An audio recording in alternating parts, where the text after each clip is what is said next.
is 什么？ 年份 x ឆ្នាំ 月份 is 什么？ year 份 x ខែ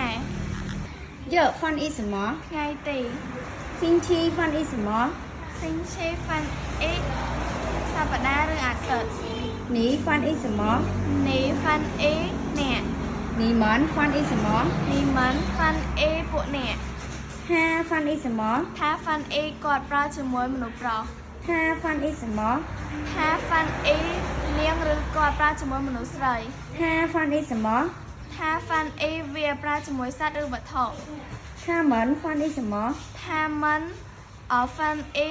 ពួកគាត់ 你好份 is 什么？ នេះហៅ份 a សួស្តី 老师好份 is 什么？ lão sư ហៅ份 a សួស្តីអ្នកគ្រូឬលោកគ្រូ OK，现在老师说，柬埔寨你说汉语，ឆ្នាំ ឆ្នាំយា ឆ្នាំ ធាន ឆ្នាំ នាន ខែ យា